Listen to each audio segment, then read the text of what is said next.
Hello students, कैसे हो आप सब। मैं आशुतोष एक बार फिर से स्वागत करता हूं आपके अपने यूट्यूब चैनल एजुकेशन पथ पर। स्टूडेंट्स, आज हम इस वीडियो में डिस्कस करने वाले हैं कक्षा 9 रसायन विज्ञान के एक अत्यंत महत्वपूर्ण टॉपिक समस्थानिक के बारे में। तो आइए स्टूडेंट्स, हम अपने टाइम को ना वेस्ट करते हुए हम चलते हैं सीधे आज के अपने टॉपिक की तरफ।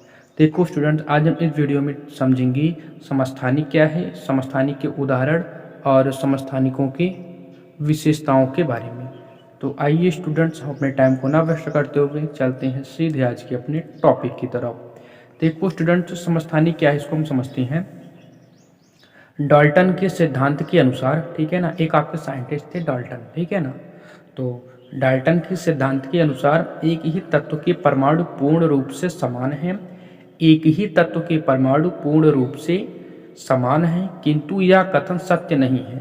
आपके एक डाल्टन साहब थे, इन्होंने एक सिद्धांत दिया था। इन्होंने कहा था कि एक ही तत्व की जितने भी परमाणु होते हैं वो आपस में एक दूसरे के समान होते हैं, किंतु यह कथन सत्य नहीं है। कुछ ऐसे भी तत्व होते हैं स्टूडेंट्स जिनके परमाणु के परमाणु क्रमांक तो समान होते हैं, किंतु परमाणु भार अलग अलग होते हैं। ठीक है स्टूडेंट्स, इतनी बातें उन्होंने को आपके डाल्टन साहब ने बताई थी। उन्होंने ये कहा था कि एक ही तत्व के सभी परमाणु पूर्ण रूप से समान होते हैं। लेकिन आगे चल के जब आपकी खोज और आगे बढ़ी, जब आपके वैज्ञानिक आए, तो उन्होंने क्या कहा कि कुछ ऐसे तत्व भी हैं जिनके परमाणुओं के परमाणु क्रमांक तो समान होते हैं, किंतु परमाणु भार अलग अलग होते हैं। अर्थात किसी तत्व के वे परमाणु जिनके परमाणु क्रमांक समान हो किंतु द्रव्यमान संख्या भिन्न भिन्न होती है, समस्थानिक कहलाती है। ठीक है स्टूडेंट्स, मतलब कि वे तत्व जिनके परमाणु क्या हो, मतलब वे तत्व जिनके परमाणु क्रमांक जो है, मतलब फिर से आप समझो, वे तत्व जिनके जो परमाणु होते हैं उन परमाणु के परमाणु क्रमांक आपस में समान हो किंतु द्रव्यमान संख्या अलग अलग होती है, समस्थानिक कहलाते हैं। ठीक है स्टूडेंट्स, अब आप समस्थानिक का उदाहरण समझिए। आपका हाइड्रोजन का समस्थानिक, ठीक है ना। देखो आप, हाइड्रोजन के 3 समस्थानिक होते हैं, तीनों का परमाणु क्रमांक एक ही है, परंतु द्रव्यमान संख्या 1, 2 व 3 होता है एक क्रमशः। देखो हाइड्रोजन के आपके 3 समस्थानिक होते हैं, ये आप याद रखना। ये एक अत्यंत महत्वपूर्ण प्रश्न है, आपसे ये आपकी परीक्षा में पूछ सकता है। और कॉम्पिटिटिव एग्जाम्स में, यानी कि प्रतियोगिता में भी आपके, मतलब कि प्रतियोगिता के जो आपसे एग्जाम्स होते हैं, परीक्षाएं होती हैं, उसमें भी ये प्रश्न कई बार पूछा जा चुका है। तो आप इस प्रश्न को अच्छे से आप समझ लो। देखो हाइड्रोजन के 3 समस्थानिक होते हैं, तीनों के परमाणु क्रमांक एक है, किंतु द्रव्यमान संख्या अलग अलग होता है। तो जिनके वे परमाणु, मतलब कि वे तत्व जिनके परमाणु जो है आपस में क्या होते हैं कि उनके परमाणु क्रमांक अलग अलग होते हैं और द्रव्यमान संख्या जो है, परमाणु क्रमांक एक समान होते हैं, परंतु द्रव्यमान संख्या अलग अलग होते हैं, क्या होते हैं, समस्थानिक होते हैं। तो कहने का मतलब स्टूडेंट, हाइड्रोजन के 3 समस्थानिक हैं, जैसे आपका प्रोटियम हो गया, ड्यूटीरियम हो गया और ट्राइटियम हो गया। देखो इन तीनों का ही परमाणु क्रमांक 1 है, लेकिन जो उनका द्रव्यमान संख्या है वो प्रोटियम का 1 हो गया, ड्यूटीरियम का 2 है और ट्राइटियम का 3 है। मतलब कि इन सभी का द्रव्यमान संख्या अलग है। तो ये सभी जो है आपस में एक दूसरे के समस्थानिक होते हैं।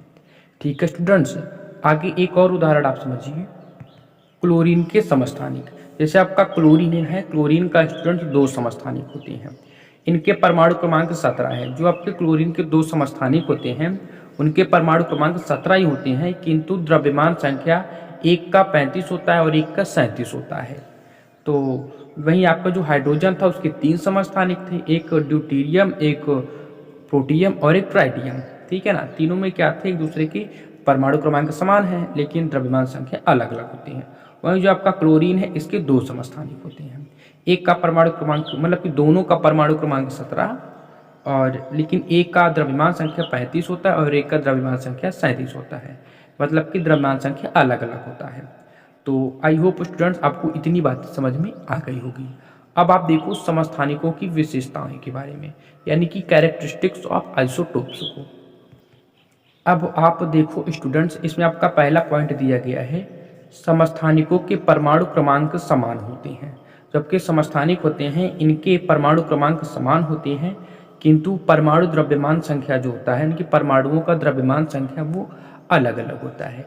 इसी के बारे में अभी हमने थोड़ी देर पहले आपको डिस्कस किया था कि जो आपके समस्थानिक होते हैं इनके परमाणु क्रमांक समान होंगे, परंतु जो आपके परमाणु होते हैं इनका द्रव्यमान संख्या अलग अलग होता है। अब इसमें दूसरा पॉइंट दिया गया है, समस्थानिकों में द्रव्यमान संख्या तथा न्यूट्रॉन संख्या अलग अलग होती है। जो आपके समस्थानिक होते हैं स्टूडेंट, समस्थानिकों की जो परमाणु होते हैं इनकी द्रव्यमान संख्या और न्यूट्रॉनों की जो संख्या होती है वो एक दूसरे से अलग होती है। तीसरा पॉइंट है स्टूडेंट्स, अब इसमें आपका तीसरा पॉइंट दिया गया स्टूडेंट्स, समस्थानिकों में इलेक्ट्रॉनों और प्रोटॉनों की संख्या समान होती है। जो आपके समस्थानिक होते हैं स्टूडेंट्स, इनके जो परमाणु होते हैं इनके परमाणुओं की इलेक्ट्रॉनों और प्रोटॉनों की संख्या जो है समान होती है। अब चौथा पॉइंट है आपका, इनके भौतिक गुण अलग होते हैं किंतु रासायनिक गुण समान होते हैं।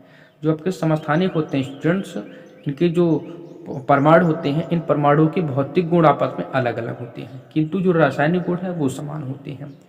अब पांचवा पॉइंट है, इसमें पांचवा पॉइंट है स्टूडेंट्स आपका, समस्थानिकों को आवर्त सारणी में एक ही स्थान में रखा जाता है क्योंकि इनके परमाणु क्रमांक समान होते हैं। देखो स्टूडेंट, जो आपके समस्थानिक होते हैं ना, इनको आवर्त सारणी में हम एक ही स्थान पर रखे हैं। आपको पता है कि जो आपके समस्थानिक होते हैं, समस्थानिकों की जो परमाणु होते हैं इनका परमाणु क्रमांक समान है।